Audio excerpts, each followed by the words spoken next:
Ya, nggak apa-apa.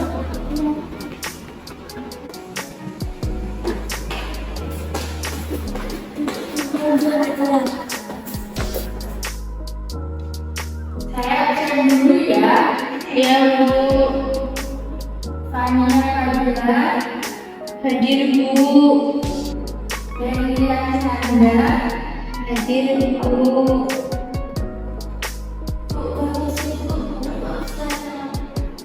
kok kamu terlambat lagi sih? Ya Bu, sorry, tadi masih bicara soalnya. Ya udah, buka dulu.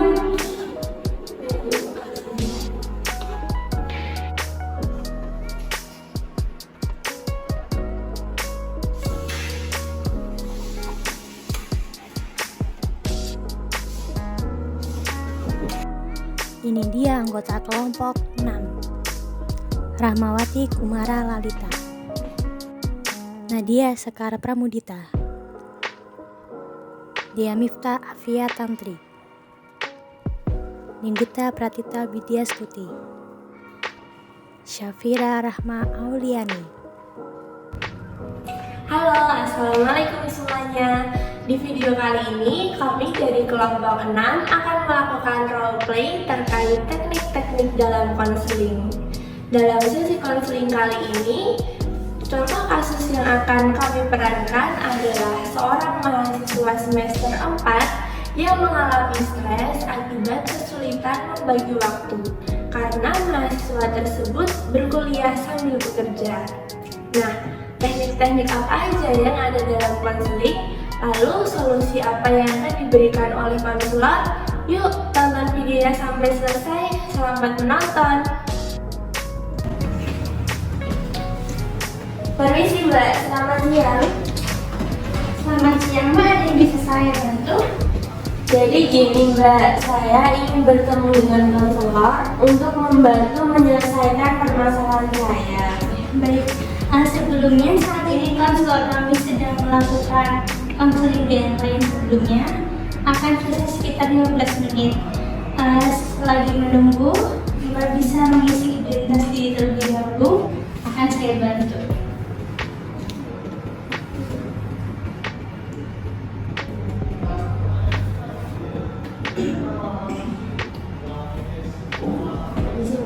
Ya.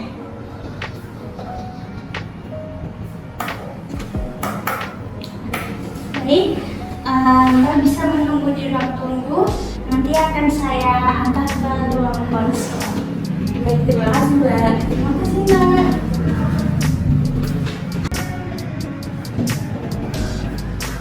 Misi Bu, ini formulir klien selanjutnya. Bisa dicek terlebih dahulu. Oke, terima kasih ya Mbak. Untuk kliennya bisa dipersilakan masuk. Terima kasih.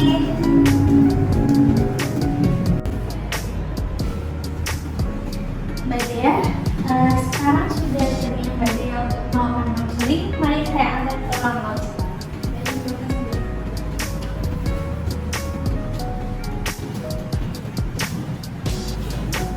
Mbak Dea, ini ruangan konselingnya, silakan. Baik, terima kasih. Saya tinggal ya Mbak.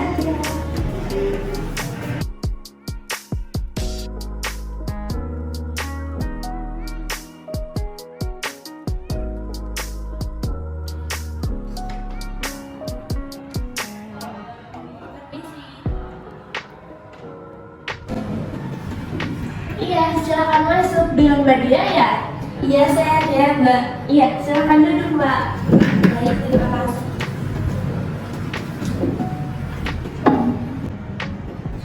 Gimana nih Mbak Dia, kabarnya sehat? Alhamdulillah sehat Mbak. Mbak Dia udah makan siang belum nih? Kebetulan tadi udah makan siang. Oke, tadi Mbak Dia pastinya naik apa?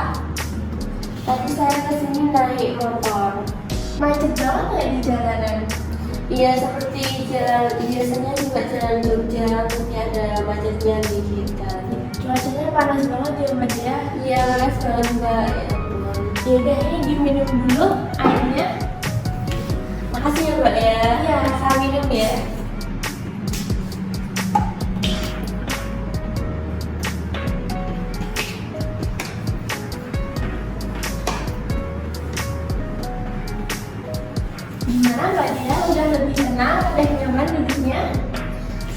kira-kira udah nyaman nggak?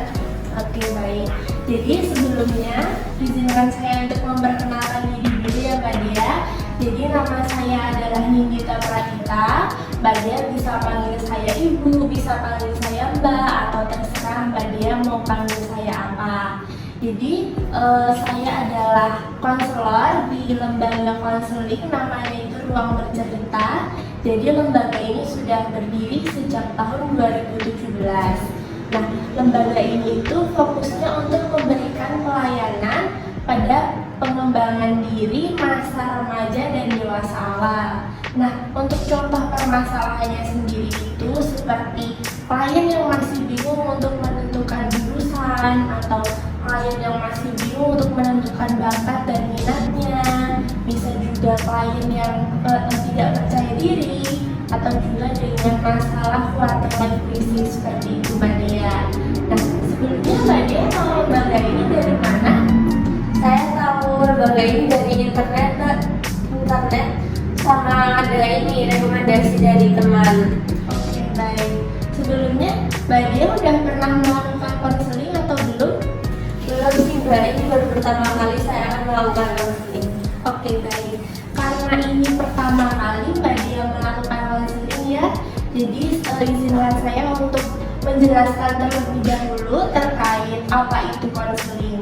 Jadi konseling itu merupakan suatu proses komunikasi antara saya sebagai konselor dan Mbak Dea sebagai klien, yang nantinya kita sama-sama untuk memecahkan masalah dan mencari solusi atas permasalahan yang Mbak Dea alami. Jadi saya di sini berharap semoga Mbak Dea dapat bercerita secara terbuka agar nantinya proses konseling yang kita lakukan bisa berjalan lebih mudah dan lancar. Dan juga Mbak Dea jangan khawatir ya kalau nanti cerita Mbak Dea nantinya akan bocor ke publik, karena kami sebagai konselor profesional sangat menjunjung tinggi asas profesionalitas, yang mana asas tersebut merupakan salah satu kode etik dari kami, yaitu seorang konselor. Nah, jadi Mbak Dea nanti dapat menceritakan ceritanya senyaman mungkin kepada saya, dan saya akan berusaha sebaik mungkin untuk mendengarkan cerita dari Mbak Dea. Nah, sebelum kita memulai sesi konselingnya, saya akan menjelaskan terlebih dahulu terkait dengan kontrak pertemuan ke depannya. Jadi konseling ini dilakukan 3 kali minimal dengan waktu 1 kali dalam seminggu, dan biasanya satu sesi pertemuan itu kurang lebih 60 menit. Namun apabila Mbak Dea masih ingin ada yang diceritakan kepada saya, kita bisa menambah waktu beberapa saat, atau bisa juga apabila Mbak Dea sudah merasa tidak mampu untuk melanjutkan ceritanya, kita bisa menghentikan konseling. Nah, untuk biaya pembayarannya setiap sesi itu Rp150.000, nanti bisa dibayarkan di meja kasir depan ya Mbak Dea. Nah, sampai sini sudah cukup paham atau masih ada yang ingin ditanyakan Mbak Dea? Saya kira sudah cukup paham Mbak. Oke, baik. Jadi kita bisa mulai sesi konselingnya. Oh iya, sebelum itu saya izin nanti untuk merekam dan mencatat selama Mbak Dea cerita ya. Baik, silakan Mbak. Baik Mbak Dea, silahkan untuk menceritakan permasalahan yang dihadapi saat ini. Jadi gini Mbak, saat ini saya sedang merasa stres karena keseringan keteteran mengerjakan tugas kuliah yang mepet deadline itu Mbak. Kalau boleh tahu, kenapa Mbak Dea mengerjakan tugasnya itu mepet deadline? Sebenarnya gini Mbak, saya kuliah sambil kerja part-time. Nah, ketika tugas kuliah itu banyak, saya merasa tidak memiliki waktu yang cukup untuk mengerjakan tugas itu. Karena saya juga kerja juga kan Mbak. Nah, alhasil saya mengerjakan tugas sepulang dari kerja, yaitu di malam hari, bahkan sampai begadang gitu Mbak. Nah, sepulang dari kerja itu padahal saya udah merasa capek, udah lelah, jadi pengen cepet-cepet istirahat, tapi saya harus mengerjakan tugas Mbak. Dan saya tuh merasa saya tidak maksimal dalam mengerjakan tugas. Berarti Mbak Dia mengalami stres karena keteteran saat mengerjakan tugas. Apalagi Mbak Dia juga kuliah sambil bekerja ya. Iya, kurang lebih seperti itu, Mbak. Lalu gimana caranya Mbak Dia membagi waktu antara kuliah dan bekerja, Mbak? Jadi saya tuh bekerja setiap hari, Mbak, kecuali hari Senin pas hari libur. Untuk kuliahnya itu dari Senin sampai hari Jumat. Nah, untuk pembagian jamnya itu saya dari jam 7 pagi sampai jam 4 sore itu kuliah.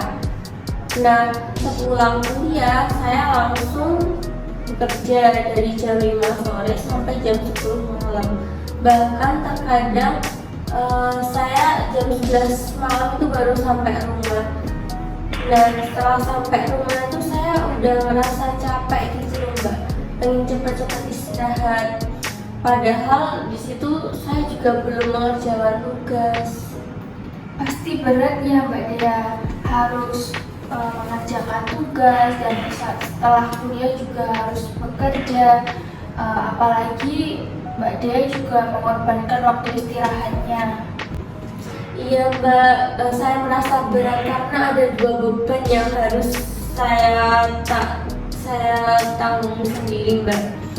Saya merasa stres dan bahkan merasa burnout gitu loh, Mbak. Oh begitu ya Mbak. Biasanya ketika Mbak Dia merasa stres, apa yang Mbak Dia lakukan untuk mengurangi rasa stres tersebut? Biasanya saya melihat video-video lucu, Mbak, di TikTok. Video-video lucu itu bisa membuat saya teralihkan dari beban kuliah dan kerja. Itu juga membuat saya rileks untuk mengerjakan tugas. Oh begitu ya Mbak, cara Mbak Dia untuk mengurangi stres. Semangat ya Mbak Dia dalam menjalani kuliah sambil bekerja. Terima kasih, Mbak. Kalau boleh tahu apa ya alasan Mbak Dia untuk melakukan kuliah sambil bekerja? Jadi awalnya saya itu hanya mengisi waktu luang libur semester, Mbak. Lalu setelah masuk kuliah, saya merasa sayang untuk meninggalkan pekerjaan itu. Akhirnya saya kuliah sambil bekerja. Tapi ternyata setelah saya jalani, kuliah sambil bekerja itu lebih berat dari apa yang saya bayangkan. Di sisi lain, saya masih ada keterikatan kontrak dengan pekerjaan saya. Apabila saya mengundurkan diri lebih awal, maka ada denda yang harus dibayarkan, Mbak. Saya sedikit menyimpulkan dari apa yang telah kita bicarakan tadi ya Mbak ya. Mbak Dia merasa stres karena kesulitan untuk membagi waktu antara kuliah dan bekerja. Dan cara Mbak Dia untuk mengurangi rasa stres itu dengan menonton video-video lucu yang ada di sosial media. Dan Mbak Dia memiliki keinginan untuk mengundurkan diri, namun Mbak Dia masih terikat dengan kontrak. Begitu Mbak Dia? Iya, kalau saya memutus kontrak itu, maka ada denda yang harus dibayarkan, Mbak. Selama kuliah sambil bekerja, apakah pernah muncul masalah baru Mbak? Misalnya Mbak Dia pernah terlambat masuk kelas dan akhirnya ditegur sama dosen. Kalau terlambat masuk kelas ya, Mbak. Iya.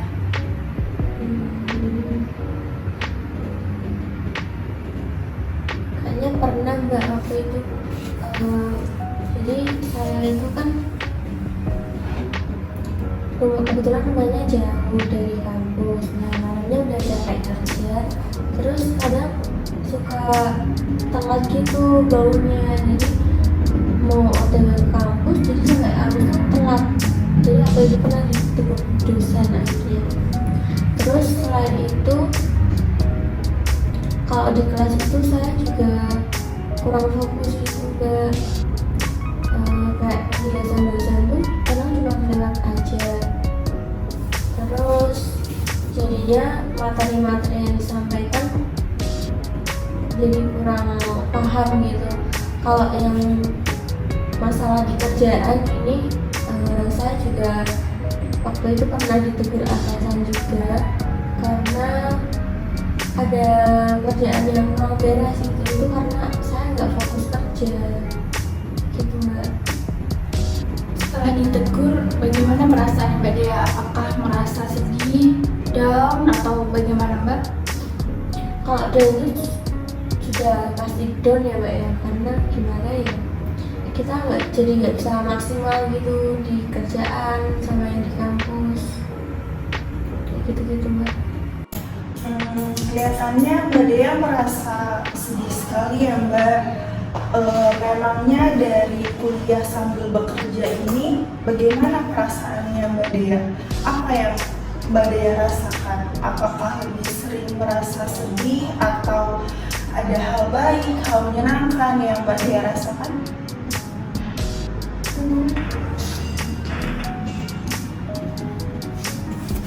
Ini Mbak.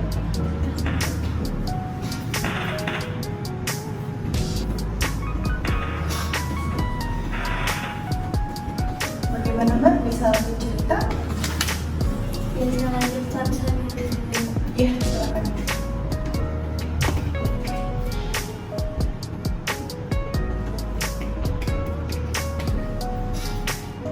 Jadi gini Mbak, saya merasa sedih karena saya tidak maksimal dalam mengerjakan tugas. Selain itu, saya juga merasa tertekan karena ada target yang harus dicapai setiap harinya. Saya juga khawatir IP saya tidak maksimal di semester ini Mbak. Saya juga mengkhawatirkan kesehatan saya karena terlalu memforsir diri. Bahkan waktu itu juga pernah saya drop karena terlalu kecapean Mbak. Tapi di sisi lain, saya juga merasa senang karena memiliki teman baru. Dan dari gaji yang saya dapatkan itu dapat membantu meringankan beban orang tua saya Mbak. Saya juga punya pengalaman di dunia kerja, terus saya juga merasa bangga dengan diri saya sendiri Mbak, karena tidak sepenuhnya merepotkan orang lain, terutama orang tua. Seperti itu Mbak. Begitu ya, berarti di satu sisi Mbak Dea merasa sedih, tapi di sisi lain juga Mbak Dea merasa senang karena banyak hal baik yang ternyata Mbak Dea dapatkan, gitu ya Mbak. Tapi dari keduanya itu, mana yang paling tepat untuk mewakili kondisi Mbak Dea sekarang? Untuk saat ini saya lebih sering merasa sedih Mbak, dan khawatir. Apalagi saya akan memasuki semester 5, pastinya akan ada beban yang lebih berat lagi setelah ini. Dan tugas kuliah juga pastinya akan semakin banyak Mbak. Begitu ya, berarti untuk saat ini perasaan yang lebih dominan Mbak Dea rasakan adalah perasaan sedih ya Mbak? Iya, seperti itu juga. Oke, saya izin menyimpulkan terkait apa yang sudah kita obrolkan, kita diskusikan sampai siang ini ya Mbak. Berarti ini pertama kali Mbak Dea masuk sesi konseling ya? Iya Mbak. Oke, sebelumnya saya ucapkan terima kasih kepada Mbak Dea karena sudah mempercayakan kepada lembaga kami untuk menjadi tempat Mbak Dea bercerita terkait permasalahan yang Mbak Dea alami. Juga terima kasih karena selama Mbak Dea bercerita itu Mbak Dea cukup terbuka kepada saya sebagai konselor. Oke, saya izin menyampaikan kesimpulannya. Berarti Mbak Dea mengalami kesulitan mengatur waktu dalam mengerjakan tugas karena Mbak Dea berkuliah sambil bekerja. Nah, Mbak Dea juga ketika mengerjakan tugas pun mepet deadline karena baru mengerjakan tugas itu setelah selesai pulang bekerja, dan itu juga sudah malam ya Mbak pastinya. Baik, kemudian Mbak Dea juga sempat berkeinginan untuk mengundurkan diri lebih awal, tetapi Mbak Dea masih terikat dengan kontrak kerja kayak gitu ya Mbak. Dan apabila memutus kontrak lebih awal, maka Mbak Dea tetap harus membayar denda yang harus dibayarkan itu. Alhasil Mbak Dea merasa stres dan bingung terkait solusi apa yang harus Mbak Dea lakukan. Kurang lebih seperti itu ya Mbak? Ya, seperti itu. Pasti membingungkan ya Mbak untuk mengambil keputusan saat ini. Ya Mbak, saya merasa bingung. Mungkin Mbak bisa memberikan saran atau solusi apa yang bisa saya lakukan? Oke baik, jika boleh saya memberi saran, sebaiknya Mbak Dea tetap melanjutkan kuliah sambil bekerja sampai kontraknya habis. Nah, untuk solusi mengerjakan tugas di waktu yang mepetnya itu, Mbak Dea bisa membuat to-do list apa yang ingin Mbak Dea lakukan dalam satu hari. Dan Mbak Dea juga bisa memanfaatkan waktu luang untuk menyelesaikan tugas, atau bisa memanfaatkan akhir pekan untuk beristirahat jika menyelesaikan tugas itu. Nah, untuk to-do list, Mbak Dea bisa mengategorikan mana yang menjadi prioritas. Contohnya tugas yang sudah mepet tanggal pengumpulannya. Nah, untuk to-do list, Mbak Dea bisa mengkategorikan mana yang menjadi prioritas. Contohnya tugas yang mepet tanggal pengumpulannya dan mana yang bisa diselesaikan di akhir pekan. Tapi dari itu semua, saya kembali serahkan kepada Mbak Dea sendiri untuk mengambil keputusan yang terbaik untuk Mbak Dea. Baik, terima kasih ya Mbak atas saran yang diberikan. Setelah saya bercerita, saya merasa beban pikiran saya berkurang dan saya merasa apa yang saya rasakan selama ini tidak saya pendam sendirian. Iya, sama-sama Mbak. Dari sesi konseling kali ini, semoga terdapat manfaat dan bisa membantu Mbak Dea untuk menyelesaikan masalahnya. Untuk minggu ini, Mbak Dea bisa membuat to-do list tentang prioritas kegiatan yang akan dilakukan. Nah, baru kemudian Mbak Dea bisa menceritakan apa perubahan yang sudah dialami atau justru ada kendala baru. Oke, baik Mbak. Nanti saya akan coba untuk menyusun to-do list prioritas kegiatannya. Oke baik, sampai saat ini apakah ada yang masih ingin disampaikan Mbak atau sudah cukup? Saya rasa udah cukup sih Mbak. Baik, saya kira juga sudah cukup Mbak. Untuk sesi konseling kali ini kita akhiri sampai di sini saja ya Mbak. Untuk sesi konseling yang kedua, nanti saya akan kabari melalui kontak WhatsApp yang ada di formulir. Baik, terima kasih ya Mbak. Sekarang saya mau pamit pulang dulu. Baik, hati-hati Mbak. Saya akan lanjutkan. Terima kasih Mbak.